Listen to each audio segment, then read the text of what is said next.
These sickos thought they'd finally found their perfect sacrifice. They wanted to break her, to use her life as a message to the world. But they just made a fatal mistake. Because they didn't realize. This girl's father isn't just coming for her. He's the world's deadliest monster. The story kicks off in the middle of a dense jungle where a couple, Lily and her boyfriend, are looking for a place to camp. They spot a sign that says, 1 mile, and assume it's the right path, so they head deeper into the trees. But they have no idea they've just made a fatal mistake. This path isn't leading them to a campsite, it's leading them straight into a nightmare. They find a quiet spot and start to relax, but the peace doesn't last long. Out of nowhere, a group of armed strangers surrounds them. Before they can even react, 2 men grab Lily from behind. Her boyfriend rushes in to save her, but one of the attackers fires a crossbow bolt right into his leg. He collapses in agony, and the group ruthlessly finishes him off before dragging a terrified Lily away into the shadows. We then shift gears to meet Alex, a young athlete focused on a soccer match with her friends. Watching from the sidelines are her parents, Danny and Jenny. This is a big moment for the family because Danny is a retired soldier who's finally home for good. After 10 years of being deployed and missing out on his daughter's life, Jenny is relieved to have him back. But the damage is already done. Alex is distant and clearly holds a grudge against her father for being gone so long. Now that high school is over, it's time for Alex to head off to college. It's a prestigious school, but it's a long haul from home, at least a full day's drive. Danny decides to turn the trip into a bonding experience, so they hit the road. While stopping for gas, Alex notices her father is carrying his sidearm. She hates the idea of him being on duty while they're together and insists he lock the gun in the car's safe. Danny has a gut feeling he might need it, but to keep the peace and win back a trust, he gives in and locks it away. As night falls, they decide it's too dangerous to keep driving, so they book a room at a local motel. The stop pays off because they actually start talking. For the first time in years, the wall between father and daughter is starting to crumble. They're finally getting back on the right track. Meanwhile, in a dark corner of the woods, we see a different kind of struggle. A strange community is gathered, waiting for a new life to enter the world. But the mood is grim. The baby is born stillborn, a tragedy that's apparently been happening to this group over and over again. They are desperate, and desperate people are dangerous. The next morning, Danny and Alex gear up to finish the trip. Alex mentions that she doesn't want to hold him back from his important work, still feeling like the military always came first. But when Danny finally looks her in the eye and tells her he's officially retired and never leaving again, her expression changes. She's genuinely happy. With the air cleared and their bond stronger than ever, they continue their journey, completely unaware of the horror waiting for them just down the road. As they continue their drive, Alex tries to call her mother, but the signal dies out as they push deeper into the dense forest. With evening approaching and the sun dipping below the trees, they decide to pull over and camp for the night. Danny sees it as the perfect chance to finally bond with his daughter. They spot that same 1 mile sign and follow the trail, eventually ending up at the exact same clearing where the couple was attacked earlier. It looks like a peaceful spot, so they set up camp and settle in. Inside the tent, Alex finally opens up. She shows Danny her artwork and confesses that she doesn't want to be a soccer star, she wants to be an artist. Instead of being the tough military dad, Danny surprises her, fully supporting her dream. To keep the fire going against the night chill, they head into the woods to gather firewood. But the silence of the forest is broken by a faint sound. Danny's elite training kicks in instantly, he knows they aren't alone. He senses someone watching them from the shadows. Danny tries to de-escalate, telling the hidden figure they don't any trouble and are happy to leave. But it's a trap.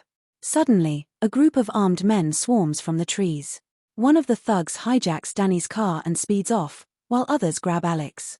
They think they have an easy target, but they have no idea who they're dealing with. Danny unleashes his combat skills, dropping the attackers in seconds. He grabs Alex, and they sprint into the darkness of the forest. Hiding under the roots of a massive tree, Alex is terrified. She admits she was wrong and regrets making him lock his gun in the car. Without it, they're outgunned and hunted. Danny stays calm, promising her he'll get them out alive. They keep moving until they stumble upon a set of rusted train tracks cutting through the woods. With no map and no gear, Danny picks a direction and they press on.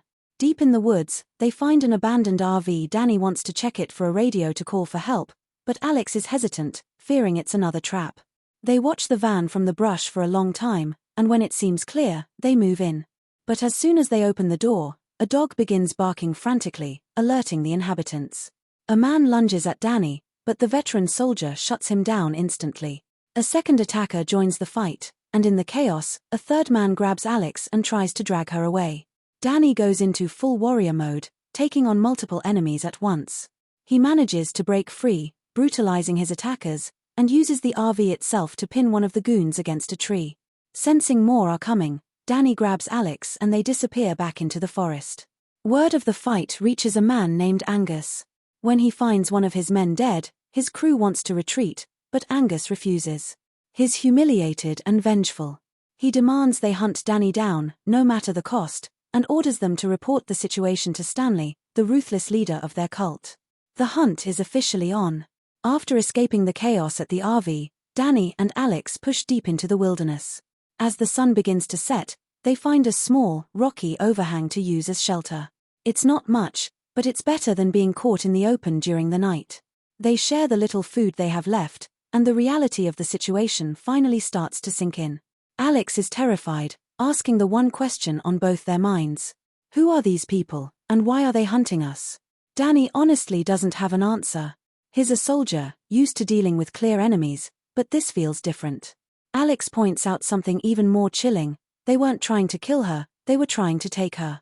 The mystery only deepens as they fall into an uneasy sleep, surrounded by the sounds of the forest. The next morning, the nightmare returns with a vengeance. Before they can even fully wake up, the sound of snapping branches alerts Danny. Out of nowhere, a man lunges from the brush, swinging a knife at Danny's throat. The two men grapple in a brutal, life-or-death struggle. The attacker is relentless, but Danny's combat instincts take over. In a final, desperate move, he turns the attacker's own blade against him, ending the fight for good. But there's no time to breathe. More men appear from the tree line, spotting Alex and charging toward her. Danny grabs her hand, and they sprint toward the river.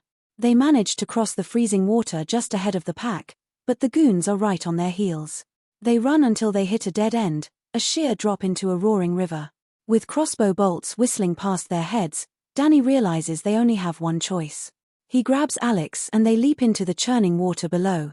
They wash up on the shore, gasping for air, thinking they've finally lost their pursuers. But as they stand up, a shadow looms over them. It's Stanley, the leader of the cult, and he's holding a gun. Danny is an elite soldier, but even he can't outrun a bullet. Before he can move, he's struck down and brutally injured. Believing him to be finished, Stanley's men toss Danny's limp body back into the river like trash. They grab Alex, who can only scream in horror as her father disappears beneath the surface. Stanley's men made one huge mistake, though. They didn't check for a pulse. Danny isn't dead, he was just knocked unconscious by the blow to his head. The cold water shocks him back to life, and he drags himself onto the bank, battered but fueled by pure adrenaline. He finds their footprints in the mud and begins tracking them. He's going to get his daughter back, or die trying. Meanwhile, Alex is trapped in a small, locked room. A woman named Lily enters, bringing her food. We recognize Lily from the beginning of the story. She's been kept here as a prisoner, and she's now visibly pregnant. She tells Alex the grim truth. There is no escape. She's been forced to live as part of their family, and warns Alex that if she fights, things will only get worse. Alex isn't interested in joining a cult. When Stanley enters the room to give her a welcome home speech, Alex waits for the perfect moment. The second his guard is down, she lashes out, attacking him and sprinting out the door toward the forest. She runs until she reaches the edge of the woods, but she stops dead in her tracks. Stanley doesn't even bother sending men after her. He just stands there with a twisted smile because he knows the truth. They aren't in a forest anymore. They are on a remote island in the middle of the sea. There is nowhere to run, no way to call for help, and according to Stanley, no one is coming to save her. But he has no idea that the deadliest man he's ever met is already on his way. Stanley's men drag Alex back to their compound, but they've made a fatal error. They've left a trail for a man who specializes in finding people. The scene shifts to Danny, who has tracked the cult to a remote, weathered cabin. Inside, some of the goons are drinking and celebrating their catch, completely unaware that a ghost from the river has just arrived at their door. Danny moves like a shadow, slipping inside and dismantling the group with surgical precision. Within minutes, he has the survivors tied up, bruised, and broken. He isn't there to talk. He wants his daughter. He gives them one chance to tell him where she is, but when they stay silent, the soldier comes out. Danny switches to a more brutal interrogation method, and the room quickly turns into a house of pain. Terrified by Danny's cold efficiency, one young man finally cracks. It turns out, this is Jimmy, Stanley's own son. To save his skin, Jimmy spills the cult's dark secret. He explains that they live on a secluded island because they believe the outside world is polluted, causing their women to give birth to stillborn children. Their solution? Kidnap young women from the mainland to renew their bloodline. Hearing this sick plan, Danny's blood boils. He makes it clear to Jimmy, if a single hair on Alex's head is touched, the island and everyone on it will burn. Danny grabs the cult's radio and patches through to Stanley. The deal is simple. Alex's life for Jimmy's life. Stanley, desperate to save his son, agrees to the trade and promises to bring Alex back from the island. But Danny knows better than to trust a fanatic. While he waits, he turns the cabin into a death trap. He opens the gas valves, letting the fumes fill the air, and rigs the backroom as a fallout shelter. When Stanley arrives, he tries to play it smart. He hides his armed men in the woods and walks into the cabin alone, leading a blindfolded Alex. But Danny is ready.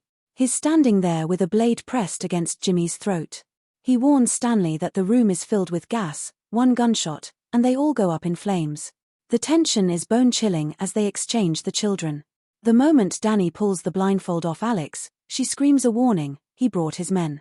In that split second, Stanley lunges at Danny with a knife. As they struggle, Danny's blade finds its mark, plunging into Jimmy's chest. Stanley's son drops dead instantly. Fury erupts. Stanley's hidden gunmen storm the cabin, but Danny is one step ahead. He grabs Alex and dives into the backroom, slamming the reinforced door shut just as he strikes a match. The gas-filled cabin ignites in a massive, earth-shaking explosion. The blast levels the building, incinerating Stanley's men in an instant. Thanks to Danny's preparation, he and Alex emerge from the wreckage alive. They start to make their escape, but as the smoke clears, a dark silhouette moves among the debris. Stanley is still breathing, and now, he has nothing left to lose. We skip forward to a moment of peace. Alex has finally made it to her dream art college, and life seems to be getting back to normal. She says her goodbyes to her parents, promising to visit during the holidays, and Danny and Jenny head home, proud of the woman she's becoming. But in the shadows, the nightmare hasn't ended. Stanley is there, watching them from a distance, fueled by a cold, patient rage. Months pass, and the Christmas season arrives. Alex is excited to fly home to see her parents and is getting ready for a final holiday party with her new friends. Back home, Danny is buzzing with excitement. He calls her to confirm her flight details, and she tells him she'll see him at the airport soon. Everything feels perfect, until the party ends. Alex walks out and hops into a cab she booked, but the person behind the wheel isn't a driver. Meanwhile, Danny is pacing the airport terminal, waiting for his daughter to walk through the gates. Instead of seeing her face, his phone rings. It's Stanley. The cult leader's voice is like ice as he tells Danny that killing his son was the biggest mistake he ever made. He gives Danny a choice: surrender yourself to me, or your daughter dies. No police, no FBI, just a father coming to face his judgment. Danny returns home, and the news hits Jenny like a tidal wave. She's terrified, but Danny is already shifting back into soldier mode. He's not going there to surrender, he's going on a solo mission to tear that island apart. He looks Jenny in the eye and promises her he will bring Alex home. With nothing but his gear and his training, he heads back to the one place he hoped he'd never see again, the site of the old cabin. On the island, Alex wakes up trapped in that same familiar room. Lily enters again, but this time, she isn't pregnant, she's already given birth to her son.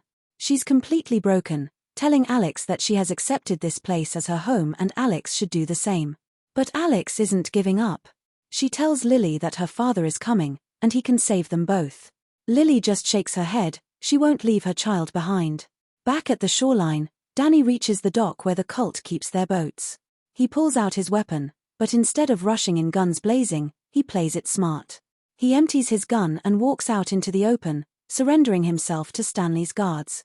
They mock him, take his empty weapon, and tie his hands before tossing him onto a boat to take him to the island. They think they've caught a broken man, But Danny is just getting closer to his target. Mid-transit, he makes his move. With a sudden burst of strength, he slips his restraints and unleashes a whirlwind of violence. He takes out the guards one by one, injuring them and leaving them incapacitated. He ties them up and hangs them from the side of the boat as a message. Now, he isn't just a prisoner being delivered, he's the captain of the ship, and he's heading straight for Stanley's front door. The scene shifts to Thomas, Lily's husband on the island. After Lily was captured, she was forced into a relationship with him, and their child is the first one in years to be born healthy and alive. On this island, every other pregnancy has ended in tragedy, so this baby is seen as a miracle. But there's a secret. The child isn't actually Thomas's. Lily was already pregnant when she was kidnapped, and Thomas has been lying to the cult to protect her. He's a good man trapped in a bad place, and he'll do anything to keep Lily and the baby safe. Lily knows she has to help Alex. While working, she manages to slip a secret note into Alex's room. After reading it, Alex knows exactly what to do. She grabs a spoon from her meal and begins screaming, pretending to be in agonizing pain. When a guard rushes in to check on her, she doesn't hesitate. She attacks him with everything she's got and sprints into the forest. This time, she isn't running blindly. Lily's note gave her a map. Meanwhile, Danny is approaching the island on the boat where he incapacitated the guards. But he's too smart to just sail right up to the dock.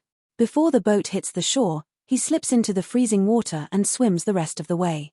When the boat finally drifts to the pier with the guards tied up like trophies, Stanley realizes his prisoner has turned the tables. Danny is already on the island, and he's hunting. Stanley's fury peaks when he discovers Alex is gone. He searches her room and finds Lily's letter, instantly realizing where Alex is heading. He dispatches Angus to intercept her at the docks. Deep in the brush, Alex is moving like a shadow, but Angus is a tracker. He spots her through the trees, and the race is over. Alex is caught and dragged back to the compound. Back at the main house, Stanley is livid. He confronts Lily about the letter, but she tries to play it off as a simple act of comfort. Thomas steps in to defend her, begging Stanley to let it go, but Stanley isn't in a merciful mood. He strikes Lily and warns Thomas to keep his woman in line, or he'll do it himself. When Angus returns with a captured Alex, Stanley drops the kind father act. He locks his gun in a cabinet right in front of her, a move Alex notes carefully, before forcing her into a room to change clothes. Locked away once more, Alex doesn't panic. She notices a loose floorboard and finds a heavy wooden stick. She begins frantically prying the nails out of the wood, fashioning a makeshift weapon. She's not just waiting to be saved anymore, she's preparing to fight. In the shadows outside, Danny has finally reached the heart of the compound. He's been watching from a distance, tracking exactly where they took his daughter.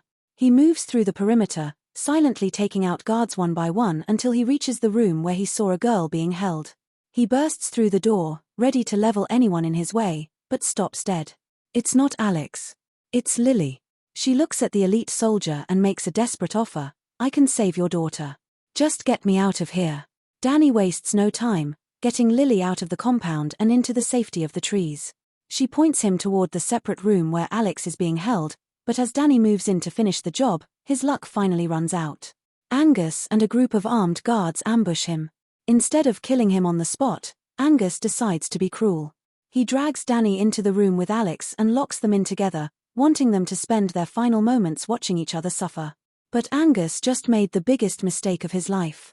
He didn't realize that Alex had already spent her time prying the nails and floorboards loose.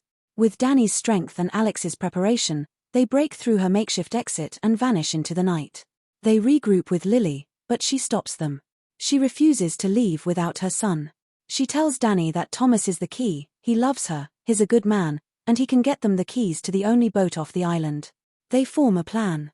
Danny acts as a decoy, drawing the guards away with a series of distractions, while Alex and Lily slip back into the compound to find the baby. Lily finds Thomas and pleads with him to join them, telling him this cult is no place to raise a child. Thomas, seeing a chance for a real life, agrees.